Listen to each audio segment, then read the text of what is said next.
The ship from E.T. is an incredible piece of design. But for a movie as iconic as this one, I'm not sure most people could draw it from memory. What they do remember is the feeling.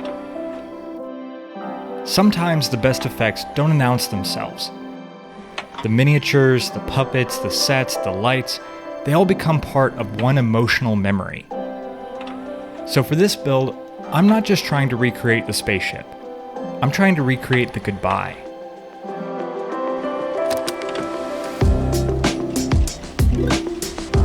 So in order to capture the feeling of this scene, I wanted to recreate it in a diorama.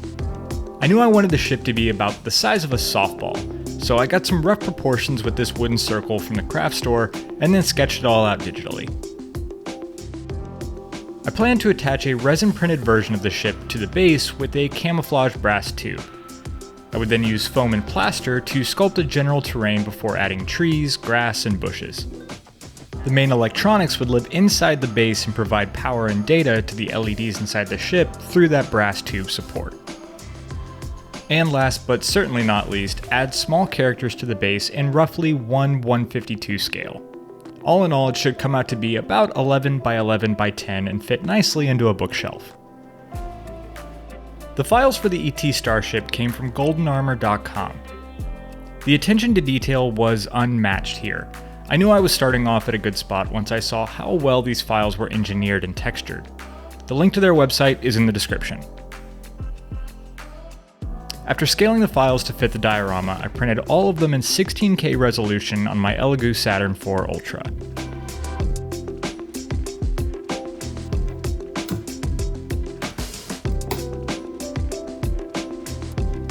I also printed some of the pieces in clear so I could use them for lighting effects. Once every piece was accounted for, I spent quite a bit of time nipping off the supports to minimize my next step of cleanup.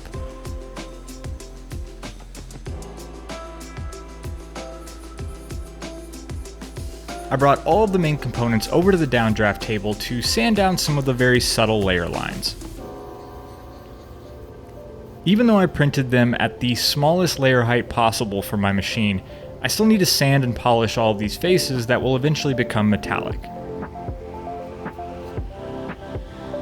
I used a rotary tool to open up some of the mounting points for the engine bells and landing gear. And then using some 220 grit, I scuffed up the inside of the clear pieces to help diffuse the light from the LEDs. Speaking of that, let's talk about my plan of attack for making this thing light up. The main assembly would split into 4 sections: the top dome, the engine bell ring, the rotating light ring, and the bottom cap landing gear.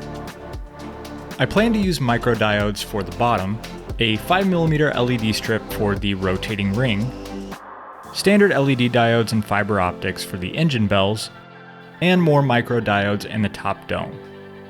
So I needed to model some internal pieces with magnets so that I could safely reattach sections during wiring, paint, and maintenance. The support tube shown stretched out here would run up the first 3 layers of the ship for stability.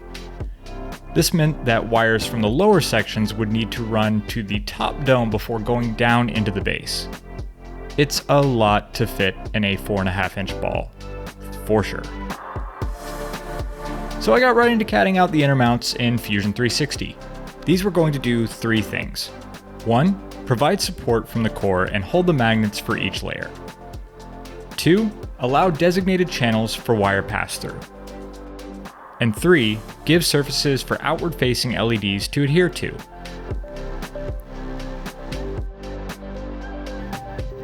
I printed these parts in ABS and began gluing the magnets in.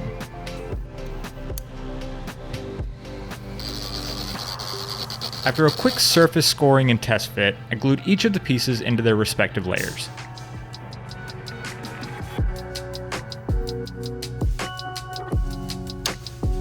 I would say it's working well so far. I cleared out slightly bigger holes at the engine bells to account for the small LED wires I was going to use. As I was prepping each of the parts for paint, I masked off specific sections of the clear pieces to use them as lenses for the LEDs. Now it was time for everything to get coated in black primer.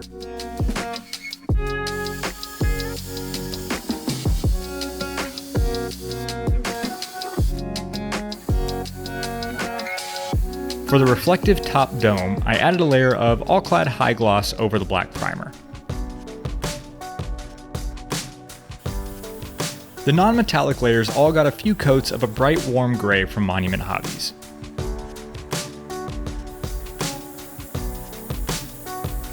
I ended up using several different metallics for the upper body pieces. The main colors were steel, pale burnt metal, and silver, all from Vallejo. The top dome has the effect of both high gloss and satin metal, so I masked off the areas for the satin metal and coated those first with Vallejo silver.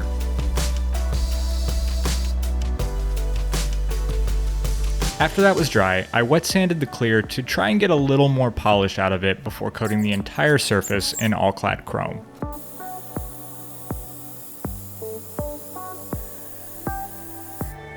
I gave that a second to kick before buffing the top surface with a microfiber cloth. In the movie reference, it seemed to have a little bit of a dull reflection, so I didn't push too hard on making it mirror level shiny. Now it was time to start adding in the LEDs. For the rotating light ring, I installed 2 strips of 5mm addressable LEDs on either side. I made sure to flip the bottom strip so that the lights would appear to rotate in opposite directions. This gives a better look at the interior light direction and the part that I masked off before painting. In order to run lights inside the engine bells, I had to grind out small sections to hold the individual diodes. I began soldering small pre-cut wires onto the LED chips.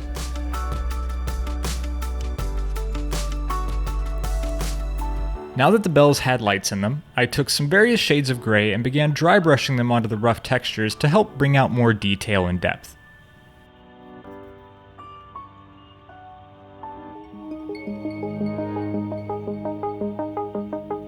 Using some flexible CA glue, I started gluing in LED diodes at the light ports on the engine bell ring. But given that the wall of that ring was so thick, I knew I was going to need to fill the tube with a short acrylic rod to act as a short fiber optic piece. I still wanted the ends of the lights to be dome-shaped, so I pre-cut the pieces and put them in my pin vise while spinning the drill and holding it against various sandpaper sponges. This began the tedious process of adding fiber optics.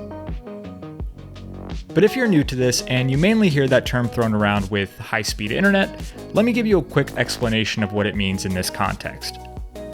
Say you have an LED diode and you position small solid clear rods with one end at the light source. As the LED lights up, the ends of those clear rods also light up with a high level of brightness. But the light doesn't come out anywhere except the very end. Why is that? Well, it's due to something called total internal reflection. With a closer look, what's actually happening is that light is bouncing off the inner walls at such a shallow angle that it doesn't escape. That is until it reaches an extreme angle at the very end. This is super useful because the light source can actually be much farther away and give more freedom for light placements where small diodes and lots of wires don't make a lot of sense. What you do end up with, however, is a very densely packed branch of plastic rods all crowded around a single LED. I could already tell that the internal real estate was getting pretty limited, so I tried my best to angle the wires up when installing the engine bells. The top dome was already very empty with a bunch of small pinholes on the surface. So I started by taking various markers and tagging which small pinhole would get a specific micro LED color. I then used CA glue and clear heat shrink tubing to glue these into place. That silver ball in the middle was just a weight to keep this from rolling around and furthermore me losing my mind. And here is a quick test light of all of this chaos powered on. But before we get into the diorama portion, I'd love to talk about this filming miniature and the overall impact it had on the scene. The spaceship from E.T. started with a very unusual design note. Steven Spielberg asked Ralph McQuarrie to design something that felt like it had been imagined by Dr. Seuss. McQuarrie had already helped define the look of Star Wars and Close Encounters, But this ship needed to be something different.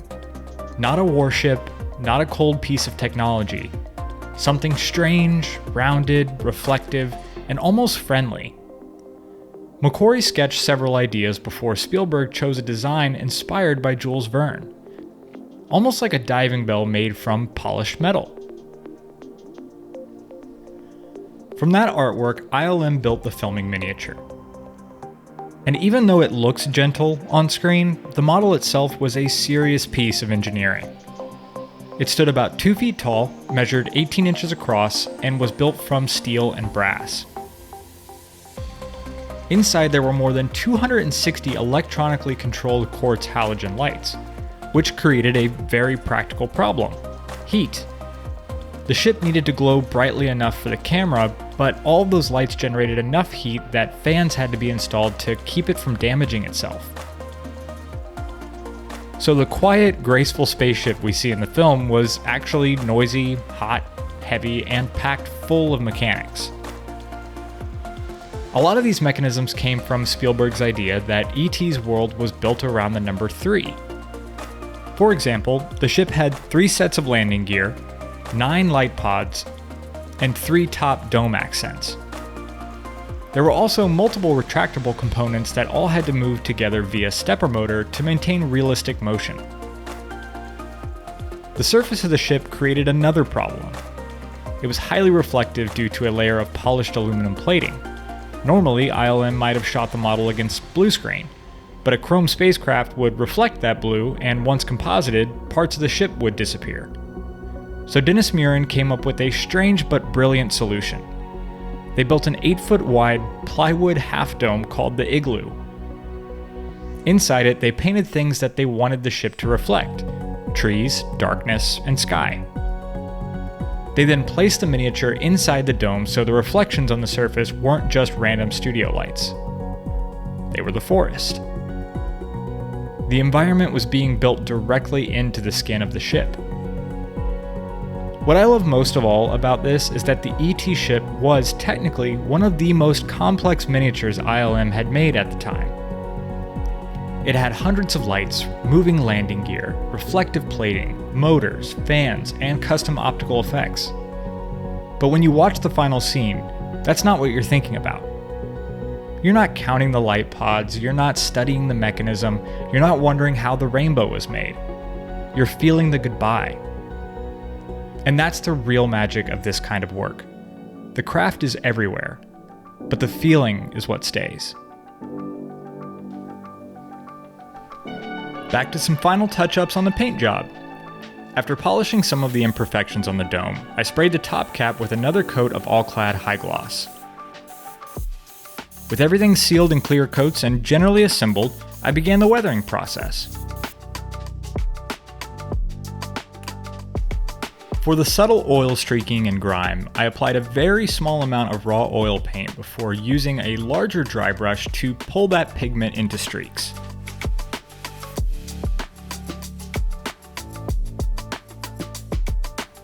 I would also occasionally switch over to stippling with a makeup sponge to add more general grime.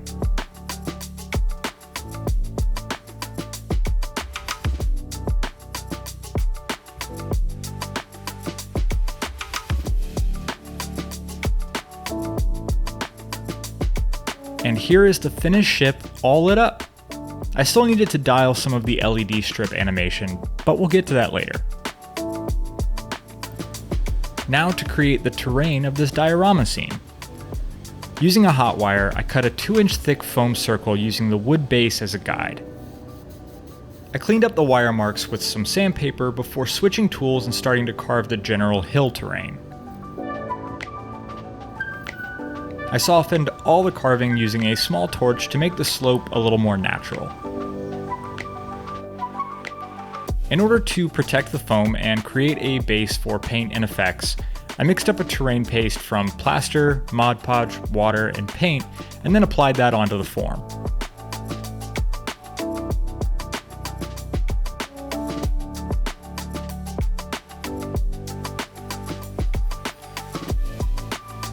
While the plaster was still wet, I sprinkled on some small rocks to help break up the wooded surface.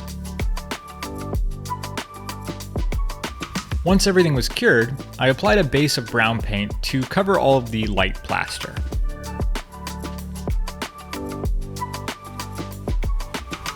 I then went back and painted various rocks with different shades of gray and earth tones.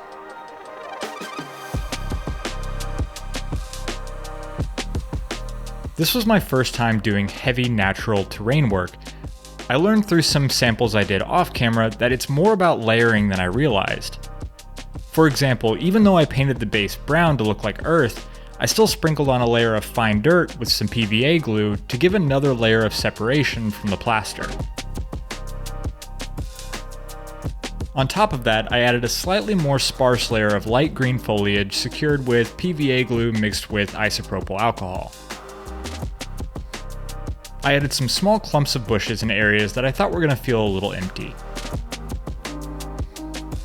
I gathered the scale pine trees from a couple different locations. Some of them came from my local train store, and others were made by Scenery Time on Etsy. As I was seeing the different layers come together, I decided to airbrush a couple different colors of green and select areas so that it felt a little more raw and natural. I then started applying static grass.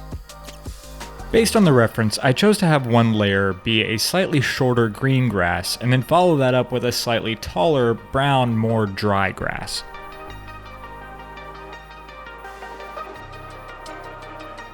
Before I got too far ahead, I removed the support post and began spraying it with various soft layers of greens to help it blend in as much as possible under the ship. I also misted the trees with a little bit of brown and light green to imply some of the dried needle branches. Now that the ship had been mounted on top with all of the leads going to the base, it was time to finish all of the wiring. Given that I had 3 voltages operating in this ship, I installed 2 different step-downs under the base. The main power was coming in at 5 volts, which would power the LED strip. That 5 volt would then step down to 3 volt for one section of LED diodes, and then another would step down to 1.5 volts for the micro LEDs. I used lever nuts to future-proof the connections for maintenance and secured any exposed wire with black hot glue. All of this would be run to a female DC barrel connector at the back of the base.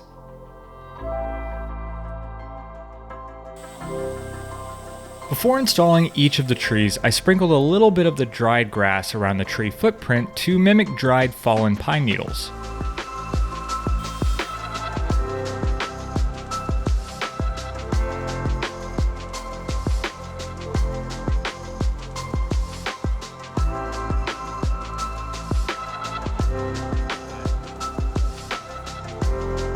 As a finishing touch to the scenery, I glued on some more clumps of bushes in select areas before painting all of the sides with black 4.0. And that was pretty much it. But wait, what about the people? I didn't forget. I knew that these were going to be printed at roughly 7mm tall, so detail and expression weren't a huge concern. And since my digital sculpting skills aren't so great, I decided to try a different method. Using Hero Forge, I was able to generally model each of the characters all with distinct poses and features that would make them recognizable at such a small scale. The nice thing about this platform is that you can buy your models strictly as a digital asset and then scale and print in whatever format you like. And the sculpt of ET actually came with the files from Golden Armor. I very delicately clipped them from the supports and primed them black with a white zenithal highlight.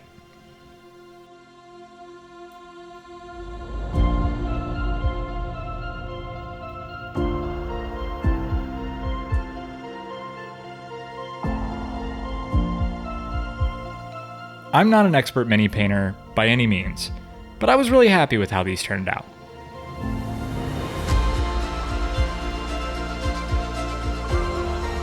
I used some tweezers to plant each of the figures into the terrain and then glued them down with some thin CA.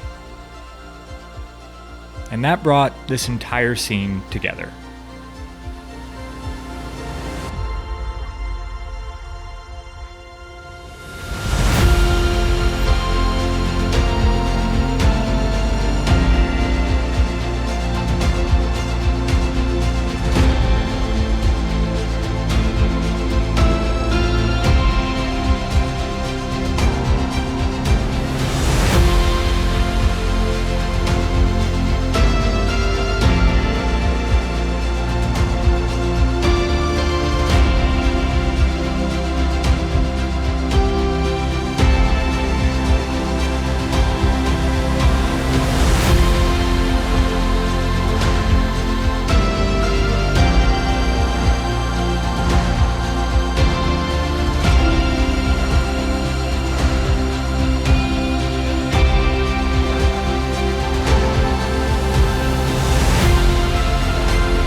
hope you all enjoyed watching this build as much as I loved making it. E.T. is one of my favorite Spielberg movies, and with Disclosure Day releasing this weekend, I felt like it was the perfect time to show my appreciation for one of the greatest filmmakers of our generation. If I were to do another diorama scene from a Spielberg movie, what should it be? Let me know in the comments. Thanks for watching. I'll see you next time.